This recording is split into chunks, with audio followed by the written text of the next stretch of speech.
നമുക്ക് എല്ലാവർക്കും നമ്മുടെ ഈ ഒരു ലൈഫ് ടൈമിൽ വന്നൊരു കണ്ടീഷനായിരിക്കും എന്ത്, മലബന്ധം അല്ലെങ്കിൽ കോൺസ്റ്റിപ്പേഷൻ. ഒരു തവണയെങ്കിലും നമ്മൾ എല്ലാവരും അനുഭവിച്ചിട്ടുണ്ടാവാം. അസിഡിറ്റിന്റെ പ്രശ്നം, അല്ലെങ്കിൽ ഗ്യാസ് കീശ്വാസമായിട്ട് പോവുക, അല്ലെങ്കിൽ വായിലൂടെ വല്ലാതെ ഗ്യാസ് പോകുന്ന പ്രശ്നങ്ങൾ, ആ ഒരു സമയത്ത് നമുക്ക് ഉണ്ടാകുന്ന ഉന്മേഷക്കുറവ്. അതായത് ഒരു നല്ല ദഹനം ഉണ്ടെങ്കിൽ നമുക്കൊരു നല്ല ഡൈജഷൻ ആണെന്നാണ് അതിന്റെ മീനിങ്. അതുപോലെ തന്നെ കരിക്കും വെള്ളമൊക്കെ കുറച്ചും കൂടി മോഷണമൊക്കെ ഒന്ന് ലൂസാക്കുന്നതാണ്. അത് നമ്മളെ ഡയറ്റിൽ ഇൻക്ലൂഡ് ചെയ്യുക. നമസ്കാരം, ഞാൻ ഡോക്ടർ ഭാഗ്യ, QNB ഹെൽത്ത് കെയറിലെ ആയുർവേദ ഡോക്ടറാണ്. നമുക്ക് എല്ലാവർക്കും നമ്മുടെ ഈ ഒരു ലൈഫ് ടൈമിൽ വന്നൊരു കണ്ടീഷനായിരിക്കും എന്ത്, മലബന്ധം അല്ലെങ്കിൽ കോൺസ്റ്റിപ്പേഷൻ. ഒരു തവണയെങ്കിലും നമ്മൾ എല്ലാവരും അനുഭവിച്ചിട്ടുണ്ടാവാം. ആ ഒരു സമയത്ത് നമുക്കുണ്ടായ ഇറിറ്റേഷൻ അല്ലെങ്കിൽ അസ്വസ്ഥത എന്നൊക്കെ പറയുന്നത് നമുക്ക് മാത്രം മനസ്സിലാക്കാൻ പറ്റുന്നൊരു കാര്യമാണ്. അപ്പം നമ്മൾ വിചാരിക്കും, ഞാൻ ഭക്ഷണം തെറ്റിച്ചത് കൊണ്ടാണല്ലോ വന്നത്, അല്ലെങ്കിൽ എനിക്ക് കുറച്ചധികം വെള്ളം കുടിക്കാമായിരുന്നു എന്നുള്ള തോന്നലുകളൊക്കെ ആ ഒരു സമയത്ത് നമുക്ക് എല്ലാവർക്കും വന്നിട്ടുണ്ടാവും. ഇപ്പം ചെറിയ കുട്ടികളെ വരെ എടുത്ത് നോക്കുകയാണെങ്കിൽ പ്രസവിച്ച് കഴിഞ്ഞ് കുറച്ച് കഴിഞ്ഞ് അവർ പാലൊക്കെ കുടിച്ച് തുടങ്ങി കുറച്ച് ദിവസങ്ങളൊക്കെ കഴിയുന്ന സമയത്ത് അവരിലും നമ്മൾ കണ്ടുവരാറുണ്ട് ഈ മലബന്ധം എന്ന് പറഞ്ഞൊരു പ്രശ്നം.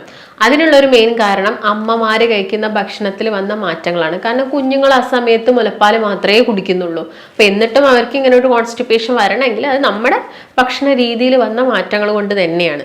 അപ്പൊ ഈ ഒരു കോൺസ്റ്റിപ്പേഷൻ ഉള്ള ഒരു മെയിൻ റീസൺ എന്ന് പറയുന്നത്, ഒന്നാമത് തന്നെ നമുക്ക് പറയാൻ പറ്റുന്നത് നമ്മുടെ ഫുഡ് ഹാബിറ്റ്സിലൊക്കെ വന്നിട്ടുള്ള ചേഞ്ചസും കാര്യങ്ങളുമാണ്.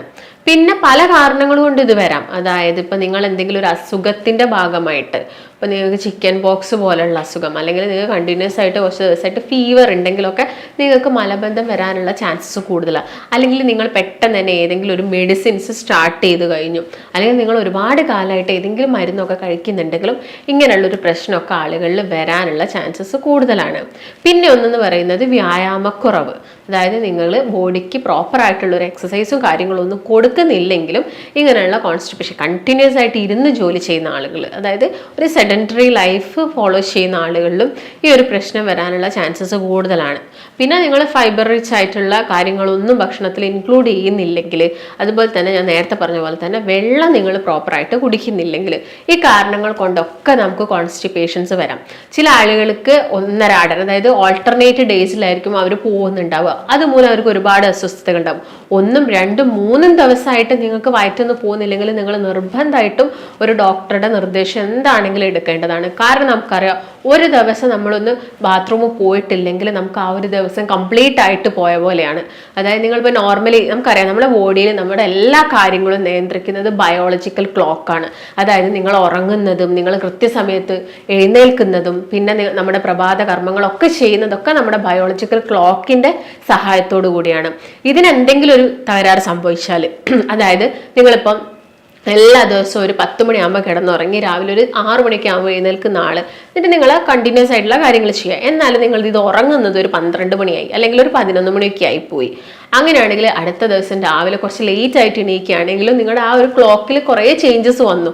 അതിൻ്റെ ഭാഗമായിട്ടൊക്കെ നിങ്ങൾക്ക് എന്ത് വരാം, കോൺസ്റ്റിപ്പേഷൻ വരാനുള്ള ചാൻസസ് കൂടുതലാണ്. അപ്പം നോർമലി നമുക്കറിയാം, നമ്മൾ കഴിക്കുന്ന ഭക്ഷണം ഡൈജസ്റ്റ് ആയിട്ട് അത് വൻകുടലിൽ എത്തിയതിനു ശേഷം പിന്നെ മലാശയത്തിൽ എത്തിയിട്ടാണ് മലം രൂപപ്പെടുന്നത്. അപ്പം ഇതിൻ്റെ ഇടയ്ക്കുള്ള ഈ ഒരു പാസേജിലും എന്തെങ്കിലും ഒരു പ്രശ്നം സംഭവിച്ചാൽ നമുക്ക് ഈ കോൺസ്റ്റിപ്പേഷൻ അല്ലെങ്കിൽ വൻകുടലുമായിട്ട് ബന്ധപ്പെട്ട എന്തെങ്കിലും അസുഖങ്ങൾ, ഇപ്പം IBS പോലെയുള്ള അല്ലെങ്കിൽ ക്രോൺസ് ഡിസീസ് പോലുള്ള അസുഖങ്ങൾ, അല്ലെങ്കിൽ വൻകുടലിന് വരുന്ന എന്തെങ്കിലും ഒരു ക്യാൻസർ പോലുള്ള കണ്ടീഷനൊക്കെ ഉണ്ടെങ്കിലും നമുക്ക് ഇങ്ങനെയുള്ള കോൺസ്റ്റിപ്പേഷൻ ഇടയ്ക്കിടയ്ക്ക് നമ്മളെ വല്ലാതെ അലട്ടാം. അല്ലെങ്കിൽ തൈറോയിഡിൻ്റെ എന്തെങ്കിലും ഡിസ്ഫങ്ഷൻസ് ഉണ്ടെങ്കിൽ, ഇല്ലെങ്കിൽ പൈൽസ്, ഹെർണിയ പോലുള്ള അസുഖങ്ങൾ, അല്ലെങ്കിൽ ഇപ്പം ജെൻസിൻ്റെ കേസ് നോക്കുകയാണെങ്കിൽ അവരുടെ പ്രോസ്റ്റേറ്റ് വീക്കം പോലുള്ള അസുഖങ്ങളിലൊക്കെ നമുക്ക് എന്ത് കാണാം, കോൺസ്റ്റിപ്പേഷൻ കാണാം. അപ്പം ഇങ്ങനെയുള്ള അവസ്ഥകളിൽ ആളുകൾക്ക് വരുന്ന അസ്വസ്ഥത എന്ന് പറയുമ്പോൾ, ഒന്ന് അസിഡിറ്റിൻ്റെ പ്രശ്നം, അല്ലെങ്കിൽ ഗ്യാസ് കീശ്വാസമായിട്ട് പോവുക, അല്ലെങ്കിൽ വായിലൂടെ വല്ലാതെ ഗ്യാസ് പോകുന്ന പ്രശ്നങ്ങൾ, ആ ഒരു സമയത്ത് നമുക്ക് ഉണ്ടാകുന്ന ഉന്മേഷക്കുറവ്. അതായത് ഒരു നല്ല ദഹനം ഉണ്ടെങ്കിൽ നമുക്കൊരു നല്ല ഡൈജഷൻ ആണെന്നാണ് അതിൻ്റെ മീനിങ്. നല്ല ഡൈജഷൻ നമുക്ക് നടക്കുന്നുണ്ടെങ്കിലോ നമുക്ക് ഒരുവിധ അസുഖങ്ങളെയൊക്കെ പിടിച്ച് കെട്ടാനും സാധിക്കും. അപ്പം നിങ്ങൾക്കിത് നടന്നില്ലെങ്കിൽ ആ ഒരു ദിവസത്തെ നമുക്കൊരു ഉന്മേഷക്കുറവ് തന്നെയാണ്. തലവേദന അനുഭവപ്പെടുന്ന ഒരുപാട് പേരുണ്ട്. അതിൻ്റെ ഭാഗമായിട്ട് നമുക്ക് ദേഷ്യം വരാം. നമുക്ക് ആ ഒരു പ്രോപ്പർ ആയിട്ടുള്ളൊരു ഇറിറ്റേഷൻ നമുക്ക് വരുന്നത് കൊണ്ടാണ് നമുക്ക് ആ ഒരു എന്ത് വരുന്നത്, ദേഷ്യം വരുന്നത്. അതുപോലെ തന്നെ നമുക്ക് വരുന്നതാണ് വയറ് വല്ലാതെ വീർത്ത് വരിക, ബ്ലോട്ടിംഗ് ഓഫ് അബ്ഡമൻ എന്ന് പറയും. അതുപോലെ തന്നെ നമുക്ക് സ്കിൻ കംപ്ലയിൻസ്. ഇപ്പം നിങ്ങളൊരു സ്കിൻ കണ്ടീഷനുമായിട്ട് ഏതെങ്കിലും ഒരു ഡോക്ടേഴ്സിൻ്റെ അടുത്ത് പോകുന്ന സമയത്ത് അവർ ചോദിക്കുന്നത്, അല്ലെങ്കിൽ എല്ലാ അസുഖം ഉണ്ടെങ്കിലും ഡോക്ടർ നമ്മളോട് ചോദിക്കുന്ന ഒരു കാര്യമാണ് നിങ്ങളുടെ വയറ് ഓക്കെയാണ്, അല്ലെങ്കിൽ നിങ്ങൾ വയറ്റുനിന്ന് കറക്റ്റ് എല്ലാ ദിവസവും പോകുന്നുണ്ടോ എന്നൊക്കെ അവർ ചോദിക്കുന്നുണ്ട്. കാരണം നമ്മുടെ ദഹനവും അതുപോലെ തന്നെ നമ്മുടെ എല്ലാ ഫങ്ഷൻസും, നമ്മുടെ ബോഡിയിൽ വരുന്ന എല്ലാ ഫങ്ഷൻസും പരസ്പരം റിലേറ്റഡ് ആണ്. അതുകൊണ്ടാണ് ഡോക്ടേഴ്സൊക്കെ ഇങ്ങനെയുള്ള ക്വസ്റ്റ്യൻസ് ചോദിക്കുന്നത്. അതുപോലെ തന്നെ ഞാൻ നേരത്തെ പറഞ്ഞു, വല്ലാത്ത തലവേദനയൊക്കെ ആളുകളിൽ വരുന്നുണ്ട്. അപ്പം ഇങ്ങനെയുള്ള ഒരു അവസ്ഥ നമ്മൾ തന്നെയാണ് ക്രിയേറ്റ് ചെയ്യുന്നത്. അപ്പോൾ ഇതൊക്കെ നമ്മൾ എന്ത് ചെയ്യണം, മാക്സിമം കുറച്ചുകൊണ്ട് വരണമെങ്കിൽ ആദ്യം തന്നെ നമ്മുടെ ഭക്ഷണ ക്രമീകരണം ശ്രദ്ധിക്കണം. അതിൽ ആദ്യം തന്നെ പറയുകയാണെങ്കിൽ എന്തൊക്കെ കാര്യങ്ങൾ ശ്രദ്ധിക്കണം എന്ന് നോക്കുന്ന സമയത്ത്, നോർമലി നമ്മൾ കഴിക്കുന്ന ഭക്ഷണം ഞാൻ നേരത്തെ പറഞ്ഞ പോലെ തന്നെ മലാശയത്തിലെത്തുന്നു. അപ്പം നമ്മുടെ ശരീരത്തിനോട്ടുള്ള വെള്ളം, വാട്ടർ വലിച്ചെടുക്കുന്നത് ഈ വൻകുടലിൽ നിന്നും മലാശയത്തു നിന്നൊക്കെയാണ്. അപ്പം അതാണ് നമ്മുടെ രക്തത്തിൽ വാട്ടർ മെയിൻറ്റെയിൻ ചെയ്യാൻ വേണ്ടിയിട്ട് ഹെൽപ്പ് ചെയ്യുന്നത്. അപ്പം നിങ്ങൾ പ്രോപ്പറായിട്ട് വെള്ളം കുടിക്കുന്നില്ല, അല്ലെങ്കിൽ നിങ്ങൾക്കിപ്പം ആ ഒരു ടോയ്ലറ്റിൽ പോകാൻ തോന്നിയ സമയത്ത് നിങ്ങൾ പോവാതെ പിടിച്ചൊക്കെ നിൽക്കുന്ന സമയത്ത് ഈ വാട്ടർ ഇങ്ങനെ നമ്മുടെ ബോഡിയിലോട്ട് അബ്സോർബ് ആയി പോയിട്ട് ഈ ഫീക്കൽ മാറ്റർ അല്ലെങ്കിൽ മലം കൂടുതലായിട്ട് എന്തായി പോകുന്നത്, ഡ്രൈ ആയി പോവുകയാണ് ചെയ്യുക. അപ്പം നിങ്ങൾക്ക് എപ്പോഴൊക്കെയാണോ തോന്നുന്നത് ആ സമയത്ത് തന്നെ ടോയ്ലറ്റ് പോകാൻ വേണ്ടി നോക്കുക.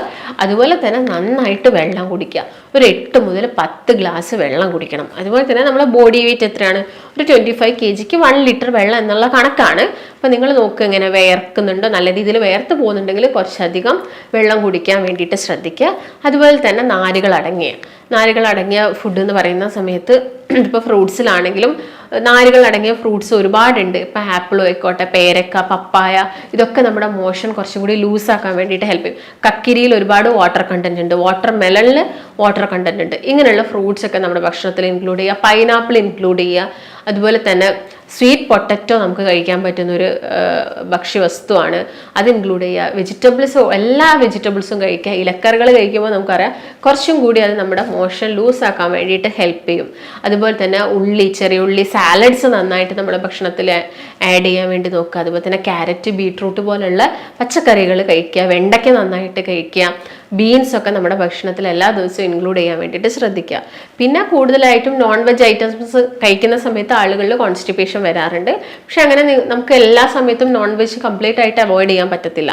നമ്മളെ ബോഡി മസിൽ ബിൽഡപ്പിനൊക്കെ നോൺ വെജും പ്രോട്ടീൻസൊക്കെ ആവശ്യമാണ്. അപ്പോൾ നിങ്ങൾ എന്ത് ചെയ്യുക, അങ്ങനെയുള്ള സമയത്ത് നന്നായിട്ട് വെള്ളം കുടിക്കുക. വെജിറ്റബിൾസും അതിൻ്റെ കൂടെ തന്നെ ഈക്വൽ എമൗണ്ടിൽ വെജിറ്റബിൾസ്, അല്ലാണ്ട് ഒരുപാട് നോൺ വെജ് കഴിക്കുക, കൂടുതൽ കാർബോഹൈഡ്രേറ്റ്സ് കഴിക്കുക, കുറച്ച് വെജിറ്റബിൾസും സാലഡ്സും എടുക്കുക, അതല്ല.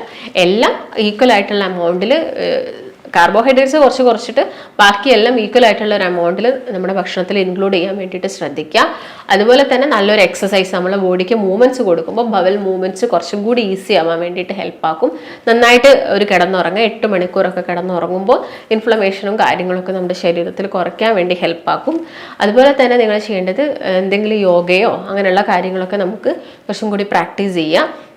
അതുപോലെ നിങ്ങൾക്ക് എന്തെങ്കിലും സ്ട്രെസ്സും കാര്യങ്ങളൊക്കെ ഉണ്ടെങ്കിൽ അത് ഒഴിവാക്കുക. അതുപോലെ തന്നെ അമിതമായിട്ട് എടുക്കുന്ന ബീവറേജസ്, ചായ, കോഫി പോലുള്ള ബീവറേജസ് ഒക്കെ കുറച്ചൊന്ന് ലിമിറ്റ് ആക്കാൻ വേണ്ടിയിട്ട് നോക്കുക. അപ്പോൾ 3ഉം 4ഉം കുടിക്കുന്ന ആളുകളുണ്ടാവും, അത് ജസ്റ്റ് ഒന്ന് 1ഉം 2ഉം കുറയ്ക്കാൻ വേണ്ടിയിട്ട് നോക്കുക. അതുപോലെ തന്നെ നട്ട്സ് ഒക്കെ കഴിക്കുന്നുണ്ടെങ്കിൽ ഓവറായിട്ട് കഴിക്കേണ്ട. നമുക്ക് വേണ്ട ഒരു 8ഓ 10ഓ നട്ട്സ് ഒരു ദിവസം കഴിക്കുക. ഇപ്പോൾ കാഷ്യൂ നട്ട് ആണെങ്കിലും ബദാം ആണെങ്കിലും ഒക്കെ ആ ഒരു എമൗണ്ടിൽ മാത്രം നമ്മുടെ ഭക്ഷണത്തിൽ ഇൻക്ലൂഡ് ചെയ്യുക. പിന്നെ എല്ലാ ദിവസവും പാല് കുടിക്കുന്ന ആളുകളാണെങ്കിൽ അത് കണ്ടിന്യൂ ചെയ്യുക. കാരണം പാലെന്ന് പറയുന്നത് കുറച്ചും കൂടി ഒരു ലാക്സറ്റീവ് പ്രോപ്പർട്ടി തരുന്നതാണ്. അതിൽ കുറച്ച് നെയ്യും കൂടി ആഡ് ചെയ്യുകയാണെങ്കിൽ നമ്മുടെ മോഷനൊക്കെ കുറച്ചും കൂടി സ്മൂത്ത് ആവാൻ വേണ്ടിയിട്ട് ഹെൽപ്പ് ചെയ്യും. അപ്പം ഇങ്ങനെയുള്ള കാര്യങ്ങളൊക്കെ നമ്മുടെ ഭക്ഷണത്തിൽ ഇൻക്ലൂഡ് ചെയ്യുക. അതുപോലെ തന്നെ കരിക്കും വെള്ളമൊക്കെ കുറച്ചും കൂടി മോഷനൊക്കെ ഒന്ന് ലൂസാക്കുന്നതാണ്, അത് നമ്മളെ ഡയറ്റിൽ ഇൻക്ലൂഡ് ചെയ്യുക. അതുപോലെ തന്നെ ലെമൺ നിങ്ങൾക്ക് ജസ്റ്റ് വെള്ളത്തിൽ പിഴിഞ്ഞിട്ട് ആ വെള്ളം കുടിക്കുന്നത് നമ്മുടെ മോഷൻ കുറച്ചും കൂടി ഒന്ന് ലൂസാക്കാൻ വേണ്ടിയിട്ട് ഹെൽപ്പ് ചെയ്യും. ഈ കാര്യങ്ങളൊക്കെ നിങ്ങൾ ഭക്ഷണത്തിൽ ശ്രദ്ധിക്കുക. അപ്പോൾ ഇതൊക്കെ തന്നെയാണ് കോൺസ്റ്റിപ്പേഷനുള്ള മെയിൻ റീസൺസും അതുപോലെ തന്നെ ശ്രദ്ധിക്കേണ്ട പ്രധാനപ്പെട്ട കാരണങ്ങളും. എന്നിട്ടും നിങ്ങൾക്ക് ഇങ്ങനെയൊക്കെ ചെയ്തിട്ടും നിങ്ങൾക്ക് മാറുന്നില്ലെങ്കിൽ മാത്രം ഒരു ഡോക്ടറുടെ അടുത്ത് പോയിട്ട് എന്ത് റീസൺ കൊണ്ടാണ് ഇത് വന്നത് എന്ന് മനസ്സിലാക്കിയിട്ട് അതിന് പ്രോപ്പറായിട്ടുള്ള മെഡിസിൻസും കാര്യങ്ങളൊക്കെ എടുക്കുക. അപ്പോൾ നിങ്ങൾക്ക് എന്തെങ്കിലും സംശയങ്ങളോ കാര്യങ്ങളോ ഉണ്ടെങ്കിൽ താഴെ കാണുന്ന നമ്പറുമായിട്ട് ബന്ധപ്പെടുക. നമുക്ക് മറ്റൊരു നല്ല വീഡിയോ ആയിട്ട് വീണ്ടും കാണാം. നന്ദി.